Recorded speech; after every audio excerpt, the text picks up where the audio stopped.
அஸ்ஸலாமு அலைக்கும். Hello everyone. So 2026 பேட்சுக்கு இன்னும் இருக்கிறது 99 நாட்கள் அல்லது 100 நாட்கள் வச்சுக்கொள்வோமே. சரி, இந்த 100 டேஸுக்குள்ளே உங்களால் எப்படி இதை ஒரு எஃபெக்டிவாக பிளான் பண்ணி செய்ய இயலும் என்றதை தான் நான் இந்த வீடியோவில் கதைக்க போகிறேன். சரி தானே? ஸோ இதுக்கு முதல் வந்துட்டு ஒரு 4 மந்த்துக்குரிய ஸ்டடி பிளான் சொல்லி வந்துட்டு ஒரு வீடியோ ஒன்று போட்டிருந்தேன் நான். ஸோ அந்த பிளானில் உங்களுக்கு நிறைய பேருக்கு அது பிரயோசனமாக இருந்திருக்குமென்னு நினைக்கிறேன். ஸோ அந்த பிளானில் ஒர்க் பண்ணிட்டு இருக்கிறாக்கள் அல்லது வந்துட்டு நீங்களாகவே வந்துட்டு ஒரு பிளான் ஒன்று போட்டு இப்படி ஒர்க் பண்ணால் சரியாக இருக்கும்னு சொல்லி ஒரு பிளானில் போயிட்டு இருந்தீங்கன்னா இந்த வீடியோ ஒரு ரெஃபரன்ஸுக்காக பார்த்துக்கொள்ளுங்க. மற்றபடி வந்துட்டு ஒன்றும் சேஞ்ச் பண்ண ட்ரை பண்ணாதீங்க. ஏனெண்டா நீங்கள் போகிற பிளான்லேயே போங்க, அது இன்ஷா அல்லாஹ் வந்துட்டு சக்ஸஸ் அமையும். இந்த வீடியோ பொதுவாக வந்துட்டு இப்போ ஒரு பிளானும் இல்லாமல் அல்லது வந்துட்டு போட்ட பிளான் வந்துட்டு சொதப்பிட்டு ஒரு சரியாக செய்கிறதுக்கு வந்துட்டு இயலாமல் இருக்கி என்று சொல்லி ஒரு பிளான் இல்லாத ஒரு சுச்சுவேஷனில் இருந்தீங்களா இருந்தால் உங்களுக்கு வந்துட்டு இது ஹெல்ப்ஃபுல்லாக இருக்குமென்ட்டு நான் நினைக்கிறேன். ஸோ நான் Afkar Ahmed, 3rd year medical student, university of Colombo. நான் 2022 பேட்சில் வந்துட்டு A-level எழுதி 3 year ரிசல்ட்ஸ் எடுத்து நான் யூனிவர்சிட்டி ஆஃப் கொலம்போ நான் என்டர் பண்ணேன் நான். சரி தானே?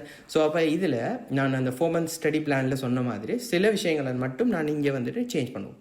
இருக்கிற 100 நாளைக்குள்ளே நீங்கள் படித்து ஒரு லெவலுக்கு போக இயலுமாண்டா கட்டாயம் இயலும். சரிதானே? ஆனால் நீங்கள் இதுவரைக்கும் படிக்கவே இல்லை அல்லது வந்துட்டு இதுவரைக்கும் உங்களுக்கு தியரி கிளியர் இல்லை, ஒரு தியரியும் தெரியாது என்றா இந்த 100 நாளுங்கிறது வந்துட்டு உங்களுக்குரிய ஒரு அடையிறதுக்குரிய ஒரு சாத்தியமாக இருக்காது. ஆனாலும் நீங்கள் இந்த மெத்தடில் வந்துட்டு ட்ரை பண்ணிங்களா இருந்தால் உங்களோட ரிசல்ட்ஸ் வந்து ஒரு W லெவலில் இருந்தால் கூட அது ஒரு C லெவலுக்கு சரி வந்துட்டு தூக்கி கொண்டு போகலாம். நீங்கள் Wவில் இருந்து நீங்கள் மெடிசின் போகிற அளவுக்கு 3 year ரிசல்ட்ஸ் எடுப்பீங்கன்னு சொல்லி நான் சொல்ல வரல. பட் இருந்தாலும் நீங்கள் இந்த மெத்தடில் வந்துட்டு ஒரு ட்ரை ஒன்று பண்ணி பாருங்கள், உங்களுக்கு கட்டாயம் வந்துட்டு இது சக்ஸஸ்ஃபுல்லாக இருக்கும். சரிதானே? ஸோ அதே மாதிரி நான் இப்போ இந்த வீடியோவில் இன்னொரு பாட்டையும் ஆட் பண்ணுறதுக்கு இருக்கிறேன். அதாவது ஒரு 17 ஹவர்ஸுக்கு வந்துட்டு ஒரு ஸ்டடி டைம் டேபிள் நீங்கள் இப்படி படித்தா வந்துட்டு சரியாக இருக்கும்னு சொல்லி வந்து நான் வந்து பிளான் பண்ணுறத அதே மாதிரி நான் இப்படி செய்யலாம்னு சொல்லி வந்துட்டு ஒரு ப்ராக்டிக்கலான ஒரு டைம் டேபிள் ஒன்று சொல்லி உங்களுக்கு தரேன். சரியான? ஸோ இப்போ அந்த வகையில் வந்து நம்ம இந்த 100 நாட்களை 2ஆக உடைக்க போகிறோம். ஒன்று வந்துட்டு முதல் 50 நாட்கள், அடுத்த 50 நாட்களில் ஃபஸ்ட்டு ஃபேஸில் வந்து என்ன செய்ய போகிறோம்டா, இப்போ இந்த 100 நாள் வந்துட்டு நாளையிலேருந்து ஸ்டார்ட் ஆகுதுண்டா அந்த நாளையில் இருந்தே நம்ம என்ன செய்ய போகிறோம், பேப்பரை வந்துட்டு ஸ்டார்ட் பண்ண போகிறோம். ஃபுல் பேப்பரை ஸ்டார்ட் பண்ண போகிறோம்.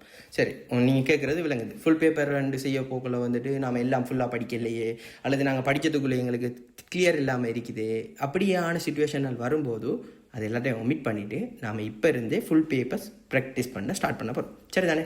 ஸோ இந்த ஃபுல் பேப்பர்ஸை நம்ம ப்ராக்டிஸ் பண்ண ஸ்டார்ட் பண்ணால் என்ன நடக்குமெண்டா, உங்களுக்கு ஒரு வேளை தெரியலேண்டா, அந்த ஐடியா இல்லைண்டா நீங்கள் கூடுதலாக மினக்கெட தேவையில்லை. நீங்கள் என்ன செய்யணும் வந்து டக்குண்டு போய் ஸ்கீமை பார்த்து இதை இப்படி தானு சொல்லி விளங்கி கொண்டு அதில் எக்ஸ்ப்ளனேஷனை பார்த்துட்டு மூவ் பண்ணக்கூடிய மாதிரி இருக்கணும். இதில் முக்கியமான விஷயம் என்னென்னா வந்துட்டு ஒரு நாளைக்கு ஒரு பேப்பர் செய்யப்படுறோம். ஸோ அப்போ ஃபுல் பேப்பரில் நீங்கள் ஒரு நாளைக்கு ஒரு பேப்பர் செய்யப்படுறீங்க. ஸோ ஃபஸ்ட்டு ஃபேஸில் வந்து 50 நாள் முடியக்குள்ளே உங்களுக்கு 50 ஃபுல் பேப்பர் செஞ்ச ஒரு ஐடியா இருக்கும். சரி, அதை நம்ம 3 பாடமாக டிவைட் பண்ணாலும் பயாலஜிக்கு கிட்டத்தட்ட 15 பேப்பர் செய்வீங்க, ஃபிசிக்ஸுக்கு 15 பேப்பர் செய்வீங்க, கெமிஸ்ட்ரிக்கு 15 பேப்பர் செய்ய போகிறீங்க. ரைட். இப்போ இந்த வகையில் நீங்கள் கடைசி 15 வருஷம் வந்த பாஸ் பேப்பரை தான் நீங்கள் என்ன செய்ய போகிறீங்க, ஃபுல் பேப்பராக செய்ய போகிறீங்க. ஸோ அப்போ ஃபஸ்ட்டுக்கு இந்த 50 நாளைக்குள்ளே இந்த ஃபுல் பேப்பரில் இருந்து எடுக்க வேண்டிய எல்லாத்தையும் வந்து நீங்கள் என்ன செஞ்சிருவீங்க, எடுத்துருவீங்க. உங்களுக்கு வந்துட்டு ஸ்கீமை பார்க்கக்குள்ள ரைட் இதுதான் இதுன்னு சொல்லி வந்துட்டு ஒரு ஐடியா வந்து வரும். ஸோ அப்போ என்ன செஞ்சிருவீங்க, எடுத்துருவீங்க. அதே மாதிரி வந்துட்டு நீங்கள் ஸ்கீமை பார்த்து கரெக்ட் பண்ணி இதுன்ட்டு சொல்லி வந்துட்டு ஒரு ப்ராப்பரான மெத்தடில் வந்து அந்த பேப்பரை அனலைஸ் பண்ணிங்களா இருந்தால் அந்த பேப்பரில் இருந்து உங்களுக்கு எப்படி மார்க்ஸ் எடுத்துக்கொள்ளலாம்னு சொல்லி ஒரு ஐடியா வந்து வரும். ஸோ அப்போ இது ஃபஸ்ட் 50 நாளில் ஃபுல் பேப்பரை ஃபுல்லாக செய்ய போகிறோம். ரைட். இப்போ நான் அதுக்குரிய டைம் அலோகேட் பண்ணது உங்களுக்கு MCQக்கு 2 hours தானே. அதே மாதிரி எஸ்ஏ ஸ்ட்ரக்சர் ரெண்டு சேர்த்து பார்ட் 2 பேப்பருக்கு வந்துட்டு 3 hours. ஸோ அப்போ 5 hours வந்துட்டு மொத்தமாக பேப்பருக்கு இப்போ போகுது. அதில் இந்த எக்ஸ்பிளனேஷன் பார்ட்டுக்கு வந்துட்டு 3 hours வந்து சோலாக வந்துட்டு அதுக்கே மட்டுமே போகுது. சரியானே? அப்போ என்ன நடக்க போகுது, நீங்கள் 5 hours பேப்பரை செஞ்சிட்டீங்க, 3 hours வந்துட்டு அதுக்குரிய ஃபுல் விளக்கத்தையும் பார்த்து மேக்ஸிமம் ட்ரை பண்ணி இதுதான் எடுத்துட்டு சொல்லி நீங்கள் 100% எடுக்கணும் மட்டும் இல்லை, நீங்கள் மொத்தமாக எல்லாத்தையுமே கக்கி எடுத்துகிட்டு அப்படியே போகணும் மட்டும் சொல்லி இல்லை. நீங்கள் செய்ய வேண்டியது ஒரு ஓவர்வியூ வந்துட்டு ரைட் இதுதான் இந்த பேப்பர் இப்படி தான் வந்திருக்கீங்க, இந்த கேள்விக்கு வந்துட்டு இப்படி ஒரு ஆன்சர் வந்திருக்கு, இந்த பேப்பரில் இந்த கேள்வி ஒன்று வந்திருக்கீங்கன்னு சொல்லி வந்துட்டு இதை ஸ்டார்ட் பண்ண செய்ய போகிறீங்க. சரிதானே. ஸோ இப்படி தான் நீங்கள் ஃபுல் பேப்பரை வந்துட்டு ஃபஸ்ட்டு ஃபேஸில் ஸ்டார்ட் பண்ண போறீங்க. ரைட், ஃபுல் பேப்பர் மட்டும் தான் நான் செய்கிறேன்டா இல்லை, அதோட சேர்த்து என்ன செய்ய போகிறீங்க வந்து தியரியையும் நீங்கள் ரிவிஷன் பண்ணி கொண்டு போகிறீங்க. எப்பயுமே வந்துட்டு தியரி ரிவிஷனுங்கிறது வந்துட்டு கட்டாயம் மஸ்ட் வந்துட்டு இருக்க வேண்டிய ஒரு பார்ட். சரிதானே. ஸோ அப்போ தியரி ரிவிஷன் வந்து கட்டாயம் இருக்க வேண்டிய பார்ட்ன்றதால நீங்கள் ஒவ்வொரு தியரியாக வந்து அலோகேட் பண்ண போகிறீங்க. இவ்வளோ டைமுக்குள்ளே நான் முடிக்கணும்னு சொல்லி. இப்போ உதாரணத்துக்கு நீங்கள் ஒரு நாளைக்கு சாதாரணமாக ஒரு 6 hours அல்லது 7 hours நீங்கள் தியரிக்கு மட்டும் அலோகேட் பண்ணி தியரி ரிவிஷன் பண்ணுறேன் நான் என்று சொல்லி வந்துட்டு அப்படி டைமை கொடுத்து வந்தீங்களா இருந்தால் இந்த நம்ம 50 days வந்துட்டு இந்த ஃபர்ஸ்ட் 50 நாளும் நம்ம என்ன செய்ய போகிறோம் வந்துட்டு மொத்த தியரியையும் வந்து அதுக்குள்ளே கவர் பண்ணி எடுக்க போகிறோம். சரியானே. ஸோ அப்போ அதில் வந்து நீங்கள் ஒவ்வொரு பாடத்துக்கு முடிச்சிங்களா இருந்தால் எனக்கு என்னை பொறுத்த வரைக்கும் ஃபிசிக்ஸ் தியரிக்கு வந்துட்டு நான் அவ்வளோ டைம் தேவைப்படாது. சரிதானே. ஸோ அப்போ ஃபிசிக்ஸ் தியரிக்கு நான் இப்போ 3 உடைக்க போகல, எப்படியுமே 15 நாள் 20 நாள் சொல்லி வரப்போகுது. எப்பயுமே வந்துட்டு ஃபிசிக்ஸ் தியரிக்கு அவ்வளோ டைம் தேவைப்படாது. அதே மாதிரி கெமிஸ்ட்ரிக்கும் வந்து அவ்வளோத்துக்கு கண்டு சொல்லி டைம் கொடுத்து படிக்கணுமென்னு சொல்லி இல்லை. சில பாட்டுகளை வந்துட்டு டக்குன்னு சொல்லி வந்துட்டு இதான் இதுன்னு சொல்லி பார்த்துட்டு போயிடலாம். ஸோ அப்போ நான் வந்துட்டு சாதாரணமாக கொடுக்குறேன்னா இப்படி கொடுக்கணும். ஃபிசிக்ஸுக்கு ஒரு 15 நாள், கெமிஸ்ட்ரிக்கு ஒரு 15 நாள், அதே மாதிரி பயாலஜிக்கு வந்துட்டு 20 நாள். ஸோ ஒருவேளை இங்கே சிக்கலாகக்கூடியதுண்டா ஒருவேளை பயாலஜி வந்துட்டு முன்ன பின்னே ஆகலாம். ஸோ அப்போ அதுக்காக என்ன செய்ய வந்து ஃபிசிக்ஸை வந்துட்டு ஃபஸ்ட்டு படிங்க. ஃபிசிக்ஸில் வந்துட்டு மேக்ஸிமம் ட்ரை ஒன்று பண்ணி ஃபிசிக்ஸோட தியரியை வந்துட்டு கம்ப்ளீட் பண்ணுங்கள். ரெண்டாவது என்ன செய்யுங்க வந்து கெமிஸ்ட்ரியோட தியரியை வந்துட்டு கம்ப்ளீட் பண்ணி எடுங்க. ஸோ இப்படி தான் வந்துட்டு 2 சொல்லி அதுக்கு பிறகு வந்துட்டு என்ன செய்யுங்க பயாலஜியை வந்துட்டு கையில் தூக்கி எடுங்க. ஸோ இப்போ இந்த ஃபிசிக்ஸையும் கெமிஸ்ட்ரியை நீங்கள் மேக்ஸிமம் எந்த அளவுக்கு ஸ்பீடாக படித்து முடிக்கிறீங்களோ அந்த டைமுக்குள்ளே அது எல்லாமே உங்களுக்கு பயாலஜி ஹெல்ப் பண்ண போகுது. சரி, ஒருவேளை பயாலஜி கை கூடலேண்டா ரைட், நம்ம ஃபேஸ் 2க்கு வந்துட்டு போகும். சரிதானே. ஸோ இதில் நீங்கள் என்ன செய்ய போகிறீங்க வந்து ஃபேஸ் 1ல் ஃபுல் பேப்பரும் செஞ்சு அதுக்குரிய எக்ஸ்ப்ளனேஷனும் பார்த்துட்டு அதுக்கு பிறகு என்ன செய்ய போகிறீங்க ஃபுல்லாக வந்துட்டு தியரியை படிச்சுடுவீங்க. இது மட்டும் தான் நான் செய்கிறேன்டா. 3வது முக்கியமான ஒரு வேலை செய்ய போகிறோம். பயாலஜியோட எஸ்ஏஸ் வந்துட்டு நம்ம ஒவ்வொரு நாளும் காலையில் எலும்புன உடனேயே முதல் வேலையாக பயாலஜி எஸ்ஏ நம்ம ப்ரிப்பேர் பண்ண போகிறோம். ஸோ பயாலஜி எஸ்ஏ வந்துட்டு ப்ரிப்பேர் பண்ணி எழுதிட்டமா இருந்தால் அந்த இடத்துல வந்து நமக்கு என்ன செய்யும் வந்து பயாலஜி எஸ்ஏயும் வந்துட்டு 50 நாளைக்குள்ளே 50 எஸ்ஏன்றக்குள்ளே வந்துட்டு ஒரு பெரிய ஒரு தொகையாக வந்துட்டு கடைசியில் வந்துட்டு அது ஒரு ஹெல்ப்பாக இருக்க போகுது. ஸோ அப்போ இதில் இருந்து நம்ம என்ன செய்ய போகிறோம் வந்து ஃபேஸ் 2க்கும் பண்ண போகிறோம். ஒரு 50 நாள் கழிச்சு நீங்கள் பார்த்தீங்கன்னா நீங்கள் என்ன செஞ்சுருப்பீங்க தியரி எல்லாம் முடிச்சிருப்பீங்க. அதே மாதிரி வந்துட்டு ஃபுல் பேப்பர் ஒவ்வொரு பாடத்துலையும் 15 வருஷம் 20 வருஷம் மட்டும் சொல்லி வந்துட்டு ஃபுல் பேப்பர் செஞ்சு ஒரு அளவுக்கு போயிருப்பீங்க. ஸோ அப்போ அந்த இடத்துல வந்துட்டு உங்களுக்கு வந்துட்டு ஒரு ஃபவுண்டேஷன் ஒன்று வந்துட்டு ஸோ இது வரைக்கும் நீங்கள் உங்களுக்கு ஒரு ஹோப் இல்லாமல் இருந்துச்சுன்னா இந்த மெத்தடில் ட்ரை பண்ணி பாருங்கள். உங்களுக்கு கட்டாயம் வந்துட்டு இது கைகூடும். சரியான. இது ஃபேஸ் 1. ஸோ ஃபேஸ் 2ல் என்ன செய்ய போகிறோம்டா இதே வேலையை தான் திருப்பி செய்ய போகிறோம். ஸோ நம்ம எப்பயுமே வந்துட்டு யோசிக்கணும், ஒரு ஐலண்ட் டாப் படித்து ஒருத்தன் மெடிசின் போகிறான்டா அவனுக்கு எவ்வளோ ஞாபக சக்தி இருக்கும். அதே மாதிரி ஒரு டாப் ரேங்க் ஒன்று அடித்து போகிறான்டா வந்துட்டு அவனுக்கு எவ்வளோ ஞாபக சக்தி இருக்கும். இருந்தாலும் அவன் என்ன செய்ய போகிறான் வந்து கூடுதலாக வந்து அவன்கிட்ட கேட்கக்குள்ள வந்து அவன் சொல்கிற ஒரே விஷயம் நான் பாஸ் பேப்பரை திரும்பி செஞ்சேன்னு சொல்லுவான். நான் கேட்குறேன், ஒரு தரம் செய்யக்குள்ளேயே வந்துட்டு அவன் பாஸ் பேப்பர் இதான் ஆன்சர் இதான் மெத்தட்னு சொல்லி பாடமாக இருக்காதா?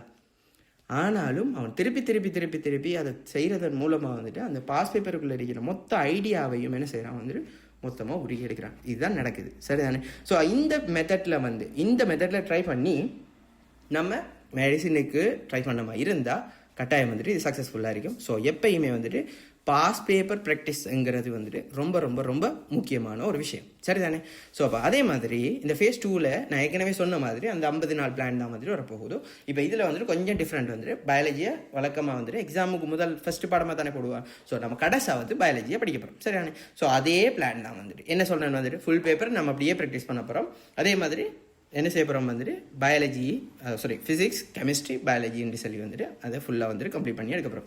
ஸோ இப்படி வந்துட்டு 100 நாள் கழிச்சு நம்ம பார்க்கக்குள்ளே வந்துட்டு இதே வேலையை 2 தரம் செஞ்சுருப்போம். தியரியை வந்துட்டு ஃபுல்லாக வந்து நம்ம என்ன செஞ்சுருப்போம் 2வது தரம் ரிவைஸ் பண்ணியிருப்போம். ஸோ இப்போ நீங்கள் ஃபர்ஸ்ட் டைம் வந்துட்டு ரிவைஸ் பண்ண போக்குள்ள ஒரு ஐடியா ஒன்று எடுத்துருவீங்க தானே. செகண்ட் டைம் ரிவைஸ் பண்ண போக்குள்ள நீங்கள் ஃபஸ்ட்டுக்கு ட்ரை பண்ணணும். சரி தானே. இப்போ ஃபுல் பேப்பர் நீங்கள் செய்கிறீங்களா இருந்தால் வந்துட்டு அந்த ஃபுல் பேப்பரை நீங்கள் ஃபஸ்ட் டைம் செய்யக்குள்ள அது வந்து நீங்கள் ஒரு ஐடியாவை பார்த்து ஸ்கீமை பார்த்து வந்துட்டு ஒரு ஐடியா எடுக்கிறது பிள்ளை இல்லை.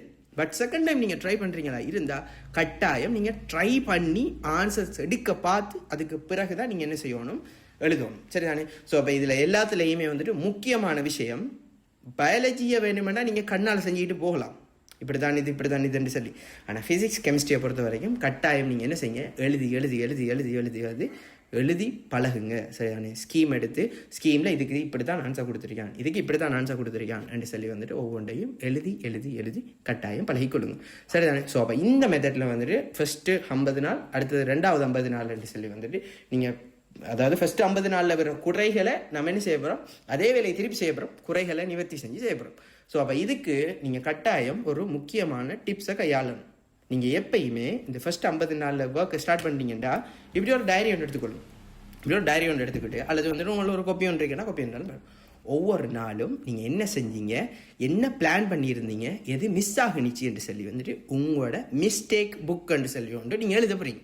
என்ன செய்ய போகிறீங்க? மிஸ்டேக் புக்குன்னு சொல்லி எழுத போகிறீங்க. அந்த மிஸ்டேக் புக்கில் நீங்கள் ஒவ்வொரு நாளும் இவ்வளோ நேரம் தான் படிக்கிறேன் நான் என்று சொல்லி வந்துட்டு நோட் பண்ணி எடுக்க போகிறீங்க.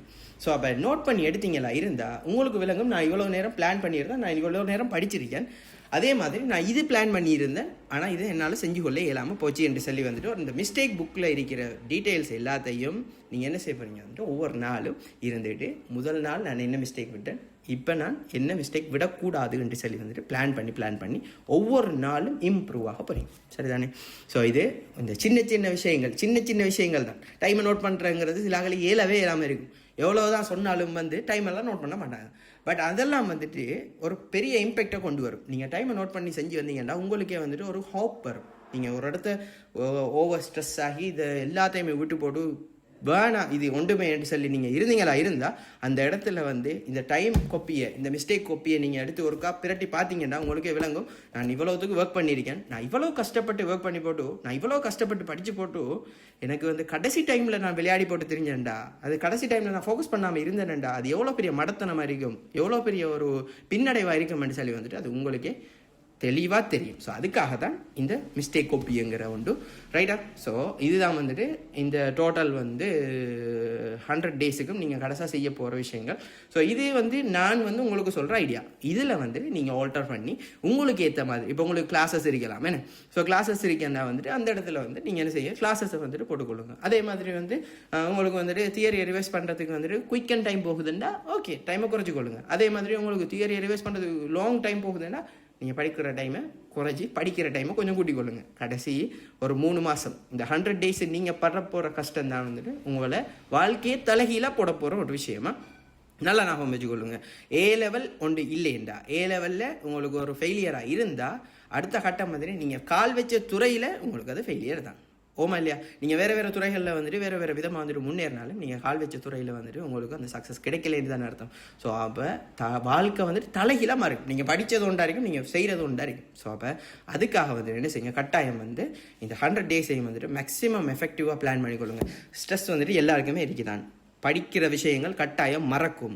ஸோ அப்போ அதெல்லாம் நினச்சி ஸ்ட்ரெஸ் ஆகிக்கொள்ள தேவையில்லை. தொடர்ந்து நான் படிச்சுக்கிட்டே இருக்கேனே என்று சொல்லி ஸ்ட்ரெஸ் ஆகிக்கொள்ள தேவையில்லை. நீங்கள் இந்த 100 நாள் படித்து இந்த எக்ஸாமை நல்லா செஞ்சிட்டீங்கன்னா அதுக்கு பிறகு உங்களை போல ஃப்ரீயாக வேலை வெட்டி இல்லாத ஆள் யாரும் இருக்க போகிறது இல்லை. இந்த 100 டேஸ் முடிஞ்சதுண்டா அதுக்கு பிறகு உங்களை போல வேலை வெட்டி இல்லாதாலும் திரும்ப இல்லை, அவ்வளோத்துக்கு ஃப்ரீயாக இருப்பீங்க. ஸோ அப்போ அந்த ஃப்ரீ டைமை சரி கற்பனை பண்ணிக்கிட்டு, நமக்கு ஒரு ரிவார்ட் கிடைக்க போகுதுன்னா நம்ம ட்ரை பண்ணுவோம் தானே. ஸோ அப்போ அந்த ஃப்ரீ டைமையாச்சும் கற்பனை பண்ணிக்கிட்டு இந்த 100 டேஸுக்கு மேக்ஸிமம் எஃபர்ட்டை போட்டு படிங்க. நானெல்லாம் எக்ஸாமை முடிச்சு போட்டு படுத்து எழுமணும். நான் எனக்கு படுக்கிறது வெறுக்கிற அளவுக்கு நான் படுத்து எழுந்திருக்கேன். அவ்வளோத்துக்கு ஃப்ரீயாக இருக்கும். யூனிவர்சிட்டி போகிற வரைக்கும் அவ்வளோத்துக்கு ஃப்ரீயாக இருக்கும். மேக்ஸிமம் ஃப்ரீயாக இருக்கலாம், மேக்ஸிமம் என்ஜாய் பண்ணலாம். ஆனால் இந்த 100 நாளும் மேக்ஸிமம் எஃபர்ட்டை போட்டு படிங்க. சரிதானே? ஸோ அப்போ அது ஹெல்ப்ஃபுல்லாக இருக்குமென்னு நினைக்கிறேன். ஸோ 17 hours டைம் டேபிளில் நான் ரைட் நான் இந்த ஸ்க்ரீன்லேயும் நான் போடுறேன். ஸோ அப்போ யூஸ்வலாக நீங்கள் மார்னிங் 5க்கு நான் எழும்புறதா எடுத்துக்கொள்கிறேன். ஸோ 5 to 7 நீங்கள் என்ன செய்வீங்க, பயாலஜி எஸ்ஐக்குரிய டைம். காலையில் எழும்புனோன்னு உங்களுக்கு எப்படியுமே மெமரைஸ் பண்ணுறதுக்கு கொஞ்சம் அந்த டைம் ஹெல்ப்ஃபுல்லாக இருக்கும். ஸோ 5 to 7 உங்களோட பயாலஜி எஸ்ஐ. ஸோ 7 to 7:30 உங்களுக்கு ஒரு பிரேக். தென் 7:30 10:30 வரைக்கும் உங்களோட ரிவிஷன் பார்ட் ஃபர்ஸ்ட், அதாவது தியரியை ரிவிஷன் பண்ணிங்க. அதுக்கு பிறகு 11 to 1 ஒரு MCQ பேப்பர் செய்வோம். சரியா? 2 hours. அதுக்கு பிறகு 1லேருந்து 1:30 வரைக்கும் உங்களுக்கு லஞ்ச் அண்ட் ரெஸ்ட்டுக்குரிய டைமாக இருக்க போகுது. ஒரு 1/2 hour ரெஸ்ட், அதோட சாப்பிட்டு போட்டு எடுத்தீங்கன்னா சரி. அதுக்கு பிறகு ஒரு 1:30லேருந்து 3 வரைக்கும் தியரி ரிவிஷன் போட்டிங்கன்னா அதுக்கு பிறகு 3லேருந்து ஒரு 3:30 வரைக்கும் கட்டாயம் தூங்கி எழும்புங்க. சரியானே? ஒரு 1/2 hour தூங்குறதுங்கிறது கட்டாயம் நீங்கள் பழக வேண்டிய ஒரு ஸ்கில். எப்பயுமே வந்துட்டு சொல்லுவாங்க நான் படுத்த எழும்ப மாட்டேன்னு சொல்லி. இல்லை, 1/2 ஹவரில் சரியாக வந்துட்டு உமாவையோ அப்பாவையோ கூப்பிட்டு இங்கே வாங்க, நான் அரை மணி தேரம் படுக்க போகிறேன், அரை மணி தேரம் முடிஞ்சதுக்கு அப்புறம் கட்டாயம் எழுப்பி விட்றணும் அப்படின்னு சொல்லி வந்துட்டு கட்டாயம் என்ன செய்யும் இல்லைங்க, 1/2 ஹவர் ஒரு தூக்கம் மட்டும் போட்டு எழுப்பிக்கணும். ஏனெண்டா இது வந்துட்டு நமக்கு பிரெயினுக்குள்ளே எல்லாம் ஃபங்க்ஷன் சரியாக நடக்கணுமே. நம்ம படித்து மட்டும் இருந்து வேலை இல்லை, எல்லாம் ப்ரோசஸ் ஆகணும். ஸோ கட்டாயம் ஒரு ஸ்மால் நெப் வந்துட்டு உங்களுக்கு ஒரு பவர் நெப்பாக இருக்கும். ஸோ அது வந்துட்டு உங்களுக்கு ஹெல்ப் பண்ணக்கூடியதாக இருக்கும். அதே மாதிரி வந்துட்டு 3:30 அதுக்கப்புறம் 6 வரைக்கும் உங்களுக்குரிய தியரி ரிவிஷனுக்குரிய டைம் அறிக்க போகுது. 6 6:30 வரைக்கும் உங்களுக்கு ஒரு ரெஸ்ட் அறிக்க போகுது. ஸோ அதில் வந்து மகரி தொழில் 2 தொழில் கொள்ளலாம். அதுக்கப்புறம் வந்துட்டு 6:30 9:30 வரைக்கும் நம்ம பார்ட் 2 பேப்பர் செய்ய போகிறோம். பார்ட் 2 பேப்பரை வந்துட்டு ஃபுல்லாக செஞ்சு போகிறோம். அதுக்கு பிறகு வந்துட்டு 6:30 10 வரைக்கும் ஒரு பிரேக், டின்னரும் எடுத்துகிட்டு அதுக்கு பிறகு கடைசா 10 1 வரைக்கும் நம்ம என்ன செய்ய போகிறோம், ஃபுல்லாக அந்த பேப்பரை டிஸ்கஸ் பண்ணி ஃபுல்லாக முடிக்க போகிறோம். ஸோ அப்போ இது 1க்கு மேலேருந்து படிக்கிற ஆக்களுக்கு வந்து ஒரு ஹெல்ப்ஃபுல்லாக இருக்கும். என்னென்னா அவங்களுக்கு வந்து அந்த பேப்பரை ஃபுல்லாக டிஸ்கஸ் பண்ணிவிட்டு அவங்க கடைசா தூங்குறதுக்குள்ளே வந்துட்டு தூங்கிக் கொள்ளலாம். அதே மாதிரி எப்பயுமே ஒவ்வொரு நாளும் முடிவில் நீங்கள் கட்டாயம் நான் சொன்ன மாதிரி இந்த மிஸ்டேக் புக்கில் நான் இவ்வளோ நேரம் இது படித்தேன், இவ்வளோ நேரம் இது படித்தேன், இவ்வளோ நேரம் இது படித்தேன், நான் இன்றைக்கி செய்ய வேண்டி இருந்தது நான் செய்யலை, மிஸ் ஆகிட்டு என்று சொல்லி வந்துட்டு உங்களுக்குரிய ஒரு செல்ஃப் டிசிப்ளினை வளர்த்துக்கொள்ளுங்க. இது வந்துட்டு உங்களுக்கு மிச்சம் ஹெல்ப்ஃபுல்லாக இருக்கும் என்று நான் நினைக்கிறேன். ஸோ அதே மாதிரி நான் வந்துட்டு ஒரு பர்சனலாக ஒரு டிப்ஸ் வந்து சொல்கிறையா இருந்தால், எனக்கு வந்துட்டு நான் கடைசி 3 மாதம் வந்துட்டு ஒரு ரூமுக்குள்ளே அடைச்சிட்டு இருந்து நான் மேக்ஸிமம் ட்ரை பண்ணேன். சரி, ஆனால் நான் ஒவ்வொரு நாளும் 17 ஹவர்ஸ் வந்துட்டு இந்த பெஸ்ட் டைம் வந்துட்டு நான் கொடுத்து படித்தேன். நான் அப்படி வந்து மேக்ஸிமம் ட்ரை பண்ணேன். நான் தூங்குறதை பற்றி யோசிக்காதீங்க. பிகாஸ் நீங்கள் முடிச்சிட்டிங்கன்னா அதுக்கு பிறகு தூங்கி கொள்ளலாம், தூங்கணும் தான். ஆனால் வந்துட்டு அதை கொஞ்சம் லிமிட்டாக வச்சுக்கொள்ளுங்க. உங்களோட தூக்கம் வந்து உங்களோட படிப்பை கெடுக்காத அளவுக்கு வச்சுக்கொள்ளுங்க. ஸோ நீங்கள் ஒரு 4.5 hour 4 hours அது மாதிரி ஒரு நைட்டில் தூங்கிட்டு அதுக்கு பிறகு வந்து பகலில் வந்துட்டு கொஞ்சம் நெப்படுத்தாலும் ஓகே தான், சரி தானே. ஸோ அப்போ இதுதான் வந்துட்டு உங்களுக்கு முக்கியமாக வந்துட்டு நான் சொல்ல வேண்டிய விஷயங்கள். அதோடு சேர்த்து முக்கியமான விஷயம் வந்துட்டு நான் ஸ்ட்ரெஸ்ஸை பேலன்ஸ் பண்ணுறதுக்காக, நான் ஸ்ட்ரெஸ்ஸை வந்துட்டு ஒரு கண்ட்ரோல் வச்சுக்கொள்கிறதுக்காக நான் ஒரு வேலை பார்த்தேன். நான் குர்ஆன் எடுத்து வச்சு நான் இந்த எக்ஸாமுக்கு போகிறதுக்கு முதல் நான் ஒரு குர்ஆன் முடிச்சுட்டு போனேன். நான் சரிதானே. இந்த லாஸ்ட் டைமுக்குள்ளே எனக்கு ஸ்ட்ரெஸ்ஸாக இருக்கிற டைம் எல்லாம் நான் எடுத்து வச்சு ஓதுவேன். நான் எடுத்து வச்சு ஓதக்குள்ளே அதுதான் உங்களுக்கு பெரிய ஒரு மைண்ட் ரிலாக்ஸாக இருக்க போகுது, சரிதானே. அதே மாதிரி நான் ஒரு நீயத்தோடு வச்சு தான் எல்லாத்தையும் செய்வாங்கன்னு நான் இந்த எக்ஸாமை நல்லா செய்யணுமென்றதுக்காகண்டி என்ன செஞ்சேன் வந்து ஒரு குர்ஆனை வந்துட்டு நான் முடிப்பேன்னு சொல்லி வந்துட்டு நீயட்டு வச்சுருந்தேன். அதே மாதிரி நான் முடிச்சுட்டு தான் என் எக்ஸாமுக்கு போனேன். நான் அது எனக்கு மிச்சமே ஹெல்ப்ஃபுல்லாக இருந்துச்சு. என் ஸ்ட்ரெஸ்ஸை பேலன்ஸ் பண்ணுறதா இருக்கலாம், அல்லது இந்த சக்ஸஸ் எல்லாமே வந்து அல்லாஹ் நாடாமல் எனக்கு கிடைச்சிருக்க சான்ஸே கிடையாது. ஸோ அப்போ அது வந்துட்டு எனக்கு ரொம்பவே ஹெல்ப்ஃபுல்லாக இருந்துச்சு. ஸோ அதே மாதிரி நீங்கள் ட்ரை பண்ணிக்கொள்ளுங்க. கட்டாயம் வந்துட்டு உங்களுக்கு எக்ஸாமுக்கு போகிறதுக்கு முதல்ல ஒரு குர்ஆன் முடிச்சுட்டு போகிறதுக்கு மேக்ஸிமம் ட்ரை பண்ணுங்கள், சரிதானே. 1 2 அது உங்களோட பொறுத்து. எனக்கு நான் நான் நினைக்கிறேன் ஒரு கடைசி ஒரு 2 monthsக்குள்ளே வந்துட்டு நான் அந்த குர்ஆனை வந்துட்டு கொஞ்சமாக நமக்கு ஓதுறதுக்கு அவ்வளோ டைம் இல்லாட்டி கொஞ்சமாக ஓதி சரி அதை முடிச்சுக்கொள்ளுங்க. அது வந்துட்டு உங்களுக்கு ஹெல்ப்ஃபுல்லாக இருக்குமென்னு சொல்லி நினைக்கிறேன். ஸோ அப்போ இந்த வீடியோ உங்களுக்கு ஹெல்ப்ஃபுல்லாக இருந்துச்சுன்னா ஷேர் பண்ணுங்கள். கட்டாயம் வந்து நீங்கள் மட்டும் பயனடையக்கூடாது, உங்களுக்கு எல்லாருக்கும் வந்துட்டு இந்த வீடியோ போய் சேரணும் மட்டும் சொல்லி நான் நினைக்கிறேன். இன்ஷா அல்லாஹ் வந்துட்டு இந்த வீடியோவை கட்டாயம் ஷேர் பண்ணிக்கொள்ளுங்கள். அதே மாதிரி உங்களுக்கு இதில் ஏதாவது டவுட்டுகள் இருந்துச்சுன்னா கட்டாயம் அதை கீழே சொல்லுங்கள். அண்ட் ஆல்சோ நிறைய பேர் வந்து சப்போர்ட் பண்ணுறீங்க, அல்ஹம்துலில்லாஹ். ஸோ நான் நினைக்கிறேன் 2500 சப்ஸ்கிரைபர்ஸ் வந்ததுக்கு பிறகு உள்ள வீடியோ வந்து நினைக்கிறேன். ஸோ இதை வந்துட்டு நிறைய பேருக்கு ஷேர் பண்ணுங்கள்.